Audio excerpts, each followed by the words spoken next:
एहसन साहब, ऑपोजिशन की सबसे बड़ी जमात हैं आप, यानी कि पाकिस्तान मुस्लिम लीग नून, लेकिन इसके बावजूद इस्लामाबाद में और खैबर पख्तूनख्वा में जो पीडीएम के जॉइंट कैंडिडेट हैं वो पाकिस्तान पीपल्स पार्टी से हैं, जबकि कौमी असम्बली में आपकी 83 सीट्स हैं, उनकी 54 हैं। खैबर पख्तूनख्वा में आपकी 6 हैं, उनकी 5 है। इस मेहरबानी की वजह क्या है? क्यों इतनी बड़ी कुर्बानी दी है नून लीग ने? नहीं, देखिए शहजाद साहब, इस वक्त सूरत हाल ये है कि पीडीएम के अंदर मुख्तलिफ जमातें हैं, वो कोऑर्डिनेट कर रही हैं। इस्लामाबाद के अंदर जो 2 नशिस्तें हैं उस पर एक पीपल्स पार्टी के उम्मीदवार होंगे और एक पे मुस्लिम लीग नून के उम्मीदवार होंगे। इसी तरह जो खैबर पख्तूनख्वा है उसमें भी जनरल सीट, टेक्नोक्रेट सीट और खवातीन की सीटें हैं। इसके ऊपर आपस में एडजस्टमेंट के साथ जिन उम्मीदवारों के बेहतर प्रॉस्पेक्ट्स होंगे कामयाबी के, उनके ऊपर फैसला होगा और दीगर उम्मीदवार फिर अपने कागजात विड्रॉ कर लेंगे। लेकिन ऐसे साहब, जनरल सीट्स पर चाहे खैबर पख्तूनख्वा में हो, वहां पर फरतुल्लाह बाबर साहब है, पीपल्स पार्टी के कैंडिडेट हैं। कौमी असेंबली में यूसुफ रजा गिलानी साहब हैं, पीपल्स पार्टी के हैं, वो भी जॉइंट कैंडिडेट हैं। तो पीपल्स पार्टी के कैंडिडेट क्यों हैं? नून लीग ने क्यों नहीं समझा कि जनरल नशिस्त पे उनका कोई शख्स हो सकता है? क्या बेहतर उम्मीदवार कोई नहीं था? नहीं, उम्मीदवार तो हैं, लेकिन जैसे मैंने आपसे कहा कि पीडीएम एक इंतखाबी इत्तेहाद है, सॉरी इंतखाबी इत्तेहाद कह रहा हूँ, एक बहुत बड़ा इलेक्टोरल इत्तेहाद नहीं बल्कि मुल्क के अंदर एक मूवमेंट का इत्तेहाद है जिसमें कि हम सबको साथ लेकर चल रहे हैं। और जो बड़ा भाई है वो थोड़ी बहुत एडजस्टमेंट करता है, जिसका नतीजा ये है कि हम सब एक फैमिली की तरह चलते हैं। और ये हमने सूबों के ऊपर इख्तियार छोड़ा है कि सूबों के अंदर जो पीडीएम की जमातें हैं वो आपस में एडजस्टमेंट करें और जो भी बेहतर हिकमत अमली है उसको वज़ा करें। ये बड़े भाई वाली बात इंपॉर्टेंट है, क्योंकि अभी आगे लॉन्ग मार्च भी हो और आप लोग कहते हैं कि इस्तीफे अब भी एक ऑप्शन हमारे पास मौजूद है और पीपल्स पार्टी इस्तीफे की बात पर रिलक्टेंट है। तो क्या आप लोग चाहते हैं कि पीपल्स पार्टी पीडीएम का बाकायदा हिस्सा बन के रहे, गेम में रहे, और जब इस्तीफों का वक्त आए तो वो हमारा साथ दें, ना कि उससे इनकार करें? क्या इस वजह से आप लोगों ने कैरेट दिया है, या इसको ये कह लें कि राम करने के लिए आपने ये किया है? नहीं, ये राम करने की बात नहीं है, ये एक आपस की अंडरस्टैंडिंग की बात है। हम चाहते हैं कि ये इत्तेहाद और ये मूवमेंट पाकिस्तान में जमहूरियत की बका, जमहूरियत के मुस्तकबिल और आइन की हुक्मरानी के लिए एक बहुत बड़ी सिल्वर लाइनिंग है और शायद ये एक बहुत बड़ा मौका भी है। और इसमें किसी किस्म का कोई रखना नहीं होना चाहिए, आपस में कुशादा दिल के साथ सबको सब मामला तय करने चाहिए और अब तक इसी तरह होता रहा है। और मुझे यकीन है कि जब पीडीएम की क़यादत इत्तेफाक राय से इस्तीफों का भी फैसला करेगी तो पीपल्स पार्टी भी उसमें आएगी। और ये बात अब तकरीबन तय है कि कोई पार्टी हम समेत पीडीएम से बिट्रेयल का सोच नहीं सकती। जो भी पीडीएम से पीछे हटेगा उसको एक बहुत बड़ी सियासी कीमत अदा करनी पड़ेगी। लेकिन जो तरीकेकार है उसमें फर्क है ना। वो लोग कहते हैं कि अदम एतमाद की तहरीक लाएं, आप लोग इस्तीफों पर ज्यादा तवज्जो देते हैं। और अब ये जो इलेक्शन होने जा रहा है इसकी बड़ी सिग्निफिकेंस है, क्योंकि वहां से हफीज शेख साहब हैं जो हुकूमत के कैंडिडेट हैं, आपकी तरफ से यूसुफ रजा गिलानी साहब हैं। तो यहां पर ये जो अदम एतमाद की तहरीक का बात जो पीपल्स पार्टी करती है वो भी साबित हो जाएगी, क्योंकि आप लोग कहते हैं कि नहीं ये वक्त नहीं है लाने का, और वो कहते हैं नहीं हम कामयाब हो सकते हैं। तो ये एक टेस्ट केस होगा अदम एतमाद की तहरीक लाने से पहले कि क्या हुकूमत अपनी मेजॉरिटी बरकरार रखती है या आप लोग मेजॉरिटी लेके जाते हैं। देखिए, ये तो एक बहुत इंशाल्लाह दिलचस्प मुकाबला होगा और इसमें एक गैर मुंतखब जो इम्पोर्टेड टेक्नोक्रेट हैं उनका साबिक वज़ीर आज़म से मुकाबला होगा और हम सब इसके आउटकम के लिए बड़े दिलचस्पी रखते हैं। चूँकि इस पर ज़रूरी नहीं है कि फ्लोर क्रॉसिंग हो, अगर कुछ उनके इंडिपेंडेंट्स और इत्तेहादी भी अगर गिलानी साहब को वोट दे देंगे तो वो कामयाब हो सकते हैं। लेकिन ये मसला सिर्फ नो कॉन्फिडेंस का नहीं है। देखिए, हम इस वक्त इस मसले में नहीं है कि हमने इमरान खान साहब की हुकूमत को निकाल कर उसकी जगह कोई एक और कमज़ोर तर कोलिशन बनानी है। हमारी जमात का ये मौक़िफ़ बहुत वाज़ेह है कि पाकिस्तान के मसाइल का हल नए इंतखाबात में है। इन असेंबलियों के अंदर चाहे आप नो कॉन्फिडेंस कर लें, आप एक स्टेबल गवर्नमेंट नहीं बना सकते। पाकिस्तान जिस बहरान में धंस चुका है, यहाँ पर हमें बहुत मजबूत फैसले चाहिए और एक मुस्तहकम हुकूमत चाहिए। लेकिन अगर आप एक कॉबल अप कर देंगे लूज कोलेशन जो हुकूमत के मुतबादिल बन के खड़ी हो जाए और जो बहुत कमजोर हो, जो बहुत शेकी हो, वो कोई ऐसे दूररस फैसले नहीं कर सकेगी जिससे मुल्क को इस बुरान से निकाला जा सके। लिहाजा हल मुल्क का सिर्फ एक है, नए इंतखाबात कराए जाएं, सही। साफ और शफाफ इंतखाबात कराए जाएं। एहसन साहब, मैं इस पर आता हूँ, ये इंपॉर्टेंट बात है और इस पर मुझे आपको कुछ सुनवाना है मुस्तहकम और एक शेकी गवर्नमेंट के हवाले से। लेकिन क्या इसलिए फिर पीएमएलएन ने कुर्बानी दी और यूसुफ रजा गिलानी साहब का नाम आगे कर दिया कि आप पीपल्स पार्टी क्योंकि दावा करती है कि अदम एतमाद की जो तहरीक है हम कामयाब कर सकते हैं, तो आपने गिलानी साहब के नाम पर एतराज़ नहीं किया? आपने कहा है कि ठीक है आजमा लें, मैदान आजमा लें, कि क्या इस वक्त सिचुएशन है? देखिए, वो एक सीनियर हैं, बहरहाल वो फॉर्मर प्राइम मिनिस्टर हैं। जब पीपल्स पार्टी ने इस ख्वाहिश का इजहार किया, वो उनके वाइस चेयरमैन हैं, सीनियर लीडर हैं और फॉर्मर प्राइम मिनिस्टर हैं, और हमारे पास इस्लामाबाद में उनके स्टेचर का तो उम्मीदवार नहीं था, या तो हम शायद खाकान अब्बासी साहब को पेश कर रहे होते, वो मुंतखब कौमी असम्बली के मेंबर हैं। तो इसलिए हमने पीपल्स पार्टी को इस चीज को अकोमोडेट किया है, और जैसे मैंने कहा कि लेकिन हम एहसन सब साहब, ये फैसले जो भी आपस फैसला में होगा, बहुत एडजस्टमेंट जो भी फैसला होगा वो बड़ा एक सिंबॉलिक अहमियत रखेगा। अगर गिलानी साहब कामयाब हो जाते हैं तो शायद पीपल्स पार्टी का ये जो दावा था कि अदम एतमाद की तहरीक लाई जा सकती है उसमें दम होगा। अगर नाकाम हो जाते हैं तो फिर आप पीपल्स पार्टी को बताने में कामयाब हो जाएंगे कि देखिए अदम एतमाद की तहरीक कामयाब नहीं हो सकती, हमारे पास नहीं है मेजोरिटी। जी देखिए, हम इसका आउटकम का इंतजार कर रहे हैं और ये देखना होगा कि इसका क्या नतीजा होता है। उसके बाद फिर हम उस पर बहस कर सकते हैं। और मुझे वैसे गालिब इम्कान है कि यूसुफ रजा गिलानी साहब कामयाब हो सकते हैं।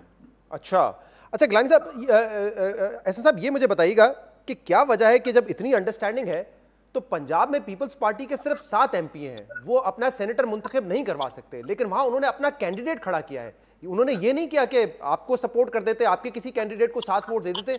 ये किस किस्म की अंडरस्टैंडिंग है? देखिए शहजाद, अभी तो सब कागजात नामजदगी दाखिल करा रहे हैं और फिर इनकी स्क्रूटनी होनी है और उसके बाद विड्रॉल है। तो जब आप देखेंगे हतमी लाइनअप आएगी, उसके अंदर पीडीएम ये फैसला कर चुकी है कि वो एक दूसरे के खिलाफ उम्मीदवार नहीं खड़े करेंगे और ऐसे उम्मीदवार खड़े करेंगे जिससे हम अपनी मैक्सिमम सीटें सिक्योर कर सकें। तो आपको उम्मीद है कि जब हतमी लिस्ट आएगी तो उसमें पीपल्स पार्टी विड्रॉ कर जाएगी और आपको सपोर्ट करेगी? जी, हमें उम्मीद है कि पंजाब में उन्हें विड्रॉ कर जाना चाहिए, जैसे कि हमने जो असूल मुतय्यन किए हैं उसके रोशनी में उन्होंने कागज जरूर फाइल कराए होंगे, लेकिन जो पीडीएम के फैसलों की स्पिरिट है उसमें मुझे उम्मीद है कि वो पंजाब से विड्रॉ कर लेंगे। और क्या वजह है कि खैबर पख्तूनख्वा में आपके एमपीए की सीट ज्यादा है पीपल्स पार्टी से, लेकिन वहां पर भी आप लोग फरतुल्लाह बाबर साहब को सपोर्ट कर रहे हैं? वैसे ही पीपल्स पार्टी पीएमएलएन के बारे में अब कहा जा रहा है कि पंजाब तक महदूद हो चुकी है, आपके पास सीटें ज्यादा थी, वहां पे आप अपना कैंडिडेट खड़ा कर सकते थे, जेयूआईएफ की सपोर्ट के साथ वो भी जब बना सकते हैं सेनेटर तो आप भी बना सकते हैं। देखिए, हमने वहां पर 3 कैंडिडेट्स फाइल किए थे, जनरल सीट पे, टेक्नोक्रेट पे और खवातीन के ऊपर, और हमें उम्मीद है कि जो वहां पर हतमी लाइनअप होगी उसके अंदर पीडीएम जमातों में जो तकसीम कार होगी पीएमएलएन के हिस्से में, चाहे टेक्नोक्रेट की सीट आए या खवातीन की आए, उसके मुताबिक हम उस पर हिस्सा जरूर लेंगे।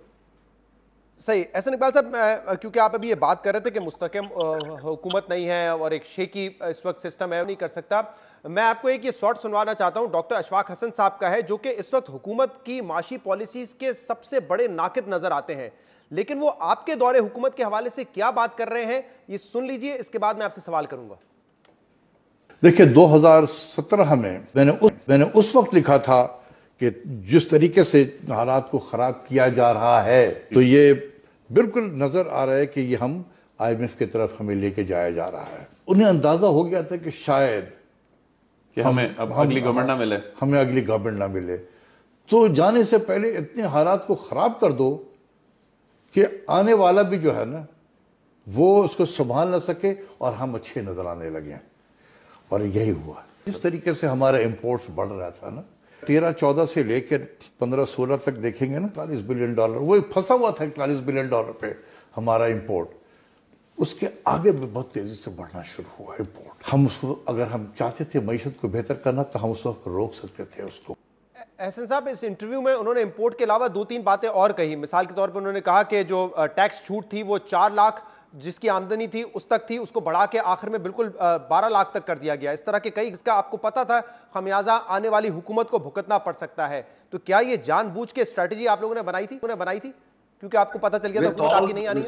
With all respect for doctor Ishfaq Hasan, मैं उनको सिर्फ ये दावत दूंगा कि जनवरी 2018 की वो वर्ल्ड बैंक की फोरकास्ट फॉर साउथ एशिया पढ़ लें, वो वेब के ऊपर पड़ी है। वर्ल्ड बैंक जनवरी 2018 में पाकिस्तान के लिए 2019, 2020 अगले 2 साल के लिए 6% ग्रोथ फोरकास्ट कर रहा था। Moody's and standard and poor सब कह रहे थे कि पाकिस्तान का अगले 3 से 4 साल एक इंपोर्ट के हम्प है। वो क्यों था? देखिए, जब आपने 67 सालों में 18,000 मेगावाट बिजली लगाई और 4 सालों में 11,000 मेगावाट बिजली लगाई, तो एकदम massive import of plant machinery मुल्क के अंदर हुआ, जिससे हमारा ये करंट अकाउंट डेफिसिट जो है वो एकदम फैला। लेकिन उनको ये भी अंदाजा था कि जब ये प्रोजेक्ट्स खत्म हो जाएंगे तो ये रैशनलाइज हो जाएगा, ये क्लोज हो जाएगा। इस हुकूमत ने इसको समझे बगैर कि ये करंट अकाउंट डेफिसिट की बुनियाद क्या है, ये कंजम्पशन नहीं है, ये प्रोजेक्ट इन्वेस्टमेंट है, और जब ये प्रोजेक्ट्स बंद होंगे तो ये बंद हो जाएगा। इन्होंने आते साथ ही मैसिव डिवैल्यूएशन कर दी और पॉलिसी रेट 13% पे ले गए। लिहाजा मैं अदब से कहूंगा कि क्या वर्ल्ड बैंक के अंदर कोई जाहिल लोग बैठे हुए हैं? वहां पूरी दुनिया के बेहतरीन इकोनॉमिस्ट बैठे हुए हैं, वो अगले 2 सालों के लिए 6% ग्रोथ प्रोजेक्ट कर रहे थे पाकिस्तान। ऐसे इकबाल साहब, हम अभी ये तो एक तवील बहस हो जाएगी कि कंजम्पशन लेड इंपोर्ट थी या वो प्रोजेक्ट फाइनेंसिंग बेस्ड थी, लेकिन आपने जून 2018 की वर्ल्ड बैंक और मुख्तलिफ रिपोर्ट्स का जिक्र किया। मैं आपको मई 2018 का एक शॉट सुनवाता हूं, और ये किसी और का नहीं है, ये उस वक्त के फाइनेंस मिनिस्टर यानी कि मिफ्ता इस्माइल साहब का है, जो कि ये बात कर रहे हैं कि हमें अनकरीब IMF के पास जाना पड़ेगा, जो इस वक्त हालात हैं, जाना पड़ेगा या आने वाली हुकूमत को जाना पड़ेगा। ये सुन लीजिए, इसके बाद सवाल करूंगा। इस वक्त जो है हमारी थोड़ी सी पोजीशन वीक हो गई है in terms of foreign exchange reserves, इसमें कोई डाउट नहीं, लुकी छुपी बात नहीं। 21-22 अरब डॉलर हुआ करते थे, वो 1 आध साल के अंदर डिप्लीट हुए हैं। हमने 2 मरतबा डिवैल्यू कराया ताकि डिप्लीशन रुक जाए, और अल्लाह की मेहरबानी से अब सिम्त चेंज हो गई हमको लगता है, और मार्च में बड़ा अच्छा एक्सपोर्ट हुआ है, इंपोर्ट में कम कमी आई है। लेकिन अगर आपका इंपोर्ट ज़्यादा होता रहेगा, बहुत ज़्यादा और एक्सपोर्ट इतनी तेज़ी से नहीं बढ़ेगा बल्कि कम हो रहा होगा, और गैप बढ़ रहा होगा फाइनेंसिंग का, तो कभी ना कभी आपके पैसे ख़त्म हो जाएंगे। अगर किसी भी बड़े बर्तन में आप छोटा छेद भी डाल दें तो कभी ना कभी वो छेद से पानी निकल जाएगा। अब क्योंकि ये छोटा छेद है और हमने जितनी कोशिश करी है बंद करने की, हम कर सकें, और अगर निगरान को भी ये 2-3 महीने के अंदर वो बंद करने की कोशिश करनी पड़ेगी। अगर वो छेद बंद नहीं करा तो IMF के पास कभी ना कभी जाना पड़ेगा आपको। जी एहसन इकबाल साहब, सिटिंग फाइनेंस मिनिस्टर अगर ये कहता है कि मुल्क के हालात ऐसे हैं कि हमें IMF पे जाना पड़ेगा, और आपको और मैं ये जानते हैं कि IMF is the last resort, जब आपको कहीं से पैसा नहीं मिलने की उम्मीद होती तब आप IMF के पास जाते हैं, यानी कि अगर कोई पैसा नहीं देगा, IMF के पास ना जाएंगे तो आप डिफॉल्ट हो जाएंगे। वो मईशत एक कामयाब मईशत नहीं हो सकती जब सिटिंग फाइनेंस मिनिस्टर ये कहता है कि हमें जाना पड़ेगा IMF के पास, और आप हुकूमत पे भी ये तनकीद करते हैं कि हुकूमत आते साथ ये IMF पे क्यों नहीं गए, नहीं गए इसीलिए नुकसान हुआ। देखिए, अगर आप मुझे इजाजत दें, हुकूमत जब अपने ज़र मुबादला के ज़खायर बनाती है, उसके 3 मेन ज़राए होते हैं, एक एक्सपोर्ट, एक उसकी रेमिटेंस, और तीसरा उसके अंदर फॉरेन डायरेक्ट इन्वेस्टमेंट। पाकिस्तान इन तीनों के ऊपर उठ रहा था।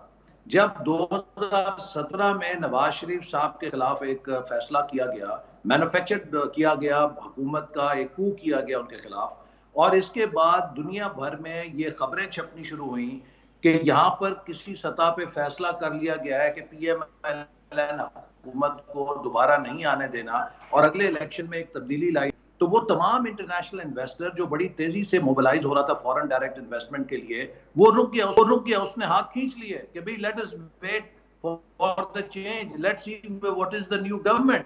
और वो जो फॉरेन डायरेक्ट इन्वेस्टमेंट हमारी रुकी, उसने एक गैप पैदा किया जिसकी मिफ्ता इस्माइल साहब निशानदेही कर रहे हैं। लेकिन अभी आपने कहा ना कि जून 2018 में भी जो है रिपोर्ट्स पॉजिटिव थी, लेकिन अब आप कह रहे हैं कि 2017 में जब नवाज शरीफ को निकाला तब से हालात खराब होने शुरू हो गए, तो ये रिपोर्ट्स आ रही थी, तो कॉन्फ्लिक्टिंग रिपोर्ट्स है। कुछ रिपोर्ट्स कह रही थी कि FDI रुक गई है, आप कह रहे हैं कि 2018 जून में भी अच्छी रिपोर्ट्स आ रही थी मुस्तकबिल को लेकर। देखिए, उस वक्त मैंने आपको बताया कि 2018 जनवरी तक दुनिया की परसेप्शन में पाकिस्तान 6% अगले 2 साल के लिए ग्रो कर रहा था। लेकिन जब नवाज शरीफ साहब को निकाला गया और उसके बाद दुनिया में ये तजिए छपे, मैं आपको इंटरनेशनल मीडिया से जनवरी-फरवरी 2018 के ये तजिए पेश कर सकता हूं, जिसमें कहा गया कि पाकिस्तान के हसास इदारों ने फैसला कर लिया है कि PMLN को नहीं इंटरनेशनल अखबारात ये भी लिख रहे थे, मुख्तलिफ एजेंसीज ये भी लिख रही थी कि जो ट्विन डेफिसिट है, यानी कि फिस्कल डेफिसिट और करंट अकाउंट डेफिसिट, ये पाकिस्तान की मईशत को मुश्किल में डाल सकता है। एहसन इकबाल साहब, लास्ट कमेंट। शहजाद, उसके बावजूद वो ये भी लिख रहे थे कि अगर ये क्राइसिस है लेकिन Pakistan will get over this hump because all the investment that it has made, जितनी इन्वेस्टमेंट की है वो प्रोडक्टिव इन्वेस्टमेंट है, वो एनर्जी के अंदर है और इंफ्रास्ट्रक्चर के अंदर है, वो ग्रोथ रिलेटेड है। और जो मईशत की ग्रोथ अगर 6% पे चलती रहती तो हम इसको प्लग कर सकते थे।